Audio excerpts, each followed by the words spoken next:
ದಕ್ಷಿಣ ಕನ್ನಡ ಜಿಲ್ಲೆಯ ಮಾಜಿ ಸಚಿವರು ಆಗಿರುವಂತ ಕೃಷ್ಣ ಜೆ ಪಾಲೆಮಾರ್ ಅವರು ಮತದಾನ ಮಾಡಿರುವಂತ ದೃಶ್ಯಗಳು ಕೊಡಿಯಾಲ್ಬೈಲ್ ಶಾಲೆಯಲ್ಲಿ ಅವರು ಮತದಾನವನ್ನ ಮಾಡಿದ್ದಾರೆ. ಅವರು ಕೊಡಿಯಾಲ್ಬೈಲ್ ಜೈಲ್ ಶಾಲೆಯಲ್ಲಿ ಈ ಒಂದು ಮತದಾನವನ್ನ ಮಾಡಿರುವಂಥದ್ದು. ಮಾಜಿ ಸಚಿವರು ಆಗಿದ್ದಾರೆ. ಸೊ ಅವರು ಮಂಗಳೂರು ನಗರ ಉತ್ತರ ಕ್ಷೇತ್ರದ ಶಾಸಕರು ಕೂಡ ಆಗಿದ್ದರು. ಆದರೆ ಈ ಬಾರಿ ಅವರು ಬಿಜೆಪಿಯಿಂದ ಟಿಕೆಟ್ ವಂಚಿತರು ಕೂಡ ಆಗಿದ್ದರು. ಈ ಬಾರಿ ಚುನಾವಣಾ ಒಂದು ಪ್ರಕ್ರಿಯೆಯಲ್ಲೂ ಕೂಡ ಕೃಷ್ಣ ಪಾಲೆಮಾರ್ ಅವರು ಕಾಣಿಸಿಕೊಳ್ಳಲಿಲ್ಲ ಅಂತ ಅನ್ನುವಂಥದ್ದು. ಸೊ ಅದೇ ಸಂದರ್ಭದಲ್ಲಿ ಕಳೆದ ಬಾರಿ ಶಾಸಕರು ಕೂಡ ಆಗಿರೋದು. ಈ ಬಾರಿ ಭಾರತೀಯ ಜನತಾ ಪಕ್ಷದಿಂದ ಅವರಿಗೆ ಟಿಕೆಟ್ಸ್ ಲಭಿಸಲಿಲ್ಲ. ಮಂಗಳೂರು ನಗರ ಉತ್ತರದಲ್ಲಿ ಪಾಲೆಮಾರ್ ಬದಲಾಗಿ ಭರತ್ ಶೆಟ್ಟಿ ಅವರಿಗೆ ಬಿಜೆಪಿ ಟಿಕೆಟ್ ನೀಡಿತ್ತು. ಅವರ ಮತದಾನ ಕೇಂದ್ರ ಇರುವಂಥದ್ದು ಮಂಗಳೂರಿನ ಕೊಡಿಯಾಲ್ಬೈಲ್ ಜೈಲ್ ಶಾಲೆ. ಸೊ ಅಲ್ಲಿ ಅವರು ಮತದಾನ ಮಾಡಲಿಕ್ಕಾಗಿ ಬಂದಿದ್ದಾರೆ. ಮತದಾನ ಪ್ರಕ್ರಿಯೆಯಲ್ಲಿ ಅವರು ಪಾಲ್ಗೊಳ್ತಾ ಇದ್ದಾರೆ. ಇದು ಮಂಗಳೂರಿನ ಕೊಡಿಯಾಲ್ಬೈಲ್ನಲ್ಲಿ ಇರುವಂಥ ಶಾಲೆಯೊಂದರಲ್ಲಿ ಆ ಮತಗಟ್ಟೆಯಲ್ಲಿ ಕೃಷ್ಣ ಜೆ ಪಾಲೆಮಾರ್ ಅವರು ಮತದಾನವನ್ನ ಮಾಡ್ತಾ ಇದ್ದಾರೆ.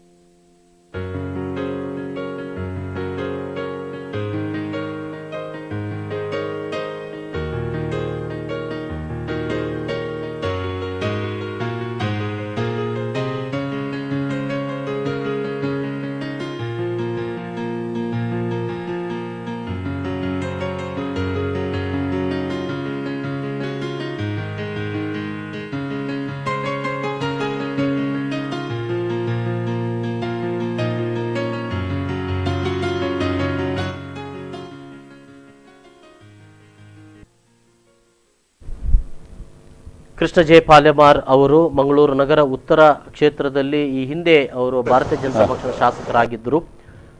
ಇದೀಗ ಅವರು ತಮ್ಮ ಅಭಿಪ್ರಾಯವನ್ನು ವ್ಯಕ್ತಪಡಿಸಿದರೆ ಕೇಳೋಣ. ರಾಜ್ಯದಲ್ಲೇ ಒಂದು ಹೊಸ ಸಂಚಲನ, ರಾಷ್ಟ್ರ ನಾಯಕರ ದಂಡು ಇವತ್ತು ನಮ್ಮ ರಾಷ್ಟ್ರದ ಪ್ರಧಾನಮಂತ್ರಿಗಳಾದ ನರೇಂದ್ರ ಮೋದಿ ಅವರು ಮೂಡಿಸಿದ್ದಾರೆ.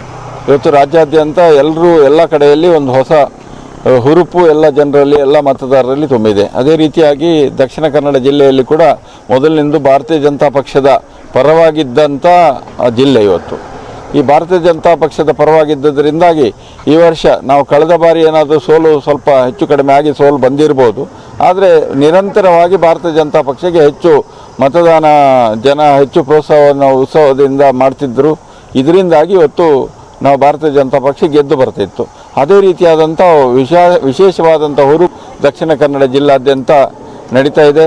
ಯುವ ಸಮುದಾಯ ಇವತ್ತು, ಯುವಕರ ದಂಡೆ ಇವತ್ತು ಎದ್ದು ಉತ್ಸಾಹದಿಂದ ಭಾಳ ಹುರುಪಿನಿಂದ ಇವತ್ತು ಮತದಾನ ಮಾಡಿಸುವಂಥದ್ದು ಮತ್ತು ಮತದಾನ ಮಾಡಲಿಕ್ಕೆ ಎಲ್ಲರೂ ಸಜ್ಜಾಗಿ ಇವತ್ತು ಇಡೀ ಕ್ಷೇತ್ರ ಇವತ್ತು ಮಂಗಳೂರು ನಗರ ಇರಲಿ, ಮಂಗಳೂರು ನಗರ ಉತ್ತರ ಇರಲಿ, ಮಂಗಳೂರು ನಗರ ದಕ್ಷಿಣ ಇರಲಿ, ಎಲ್ಲ ಕಡೆಯಲ್ಲಿ ವಿಶೇಷವಾದಂಥ ಉತ್ಸಾಹದಿಂದ ಯುವಕರು ಮತದಾನ ಮಾಡ್ತಾ ಇದ್ದಾರೆ.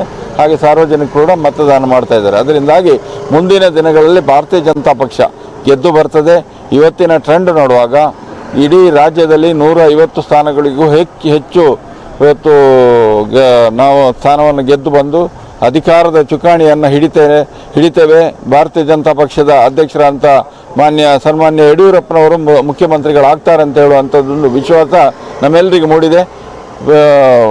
ಎಲ್ರಿಗೂ ಈ ಸಂದರ್ಭದಲ್ಲಿ ಎಲ್ಲ ಮತದಾನ ಮಾಡಿ ಎಲ್ಲರೂ ಮತದಾರರಿಗೆ ನನ್ನ ಕೃತಜ್ಞತೆಯನ್ನು ಕೂಡ ಈ ಸಂದರ್ಭದಲ್ಲಿ ಸಲ್ಲಿಸ್ತಾ ಇದ್ದೇನೆ. ಎಸ್, ಇದು ಕೃಷ್ಣ ಜೆ ಪಾಲೆಮಾರ್ ಅವರು ಭಾರತೀಯ ಜನತಾ ಪಕ್ಷದ ಮುಖಂಡರು ಮತ್ತು ಮಾಜಿ ಸಚಿವರು ಕೂಡ ಹೌದು. ಅವರು ಮತದಾನ ಮಾಡಿರುವಂಥದ್ದು ಮಂಗಳೂರಿನ ಕೊಡಿಯಾಲ್ಬೈಲಿರುವಂಥ ಜೈಲ್ ರೋಡ್ನ ಶಾಲೆಯಲ್ಲಿ.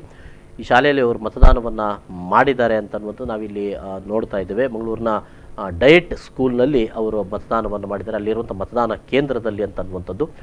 ಜೊತೆಯಲ್ಲಿ ಈಗಾಗಲೇ ಅವರಲ್ಲಿ ಅಭಿಪ್ರಾಯವನ್ನು ವ್ಯಕ್ತಪಡಿಸಿದ್ದಾರೆ. ನರೇಂದ್ರ ಮೋದಿ ಮತ್ತು ರಾಷ್ಟ್ರೀಯ ಅಧ್ಯಕ್ಷರಾದಂಥ ಅಮಿತ್ ಶಾ ಅವರ ಪ್ರಚಾರ ಮತ್ತು ವೈಖರಿ, ಇದರಿಂದಾಗಿ ಯುವಕರು ಅತಿ ಹೆಚ್ಚು ಆಕರ್ಷಿತರಾಗಿದ್ದಾರೆ. ಆ ಹಿನ್ನೆಲೆಯಲ್ಲಿ ಭಾರತೀಯ ಜನತಾ ಪಕ್ಷ ಅತಿ ಹೆಚ್ಚು ಸಂಖ್ಯೆಯ ಸೀಟ್ಗಳನ್ನು ಪಡೆದುಕೊಳ್ಳುತ್ತದೆ. ಆ ಕ್ಷೇತ್ರಗಳನ್ನು ಪಡೆದುಕೊಳ್ಳುವುದರ ಮೂಲಕ ರಾಜ್ಯದಲ್ಲಿ ಮತ್ತೆ ಅಧಿಕಾರಕ್ಕೆ ಬರ್ತದೆ ಅನ್ನುವಂಥ ಒಂದು ಅಭಿಪ್ರಾಯವನ್ನು ಕೃಷ್ಣ ಜೆ ಪಾಲೆಮಾರ್ ಈ ಸಂದರ್ಭದಲ್ಲಿ ಮಾತಾಡ್ತಾ ತಿಳಿಸಿದ್ದಾರೆ. ಕೃಷ್ಣ ಜೆ ಪಾಲೆಮಾರ್ ಅವರು ಸುರತ್ಕಲ್ ಅಂದರೆ ಮಂಗಳೂರು ನಗರ ಉತ್ತರದ ಅವರ ಆಕಾಂಕ್ಷಿಯಾಗಿದ್ದರು.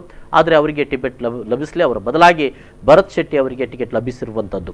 ಸೊ ಈ ಸಂದರ್ಭದಲ್ಲಿ ಇದೀಗ ಅವರು ಮತದಾನ ಮಾಡಿರುವಂಥದ್ದು ಮಂಗಳೂರು ನಗರ ದಕ್ಷಿಣದ ಮತದಾನ ಕೇಂದ್ರದಲ್ಲಿ ಅಂತ ಅನ್ನುವಂಥದ್ದು. ಈಗಾಗಲೇ ಅವರು ಮತದಾನ ಮಾಡ್ತಾ ತಮ್ಮ ಅಭಿಪ್ರಾಯವನ್ನು ಕೂಡ ಇಲ್ಲಿ ತಿಳಿಸಿದ್ದಾರೆ.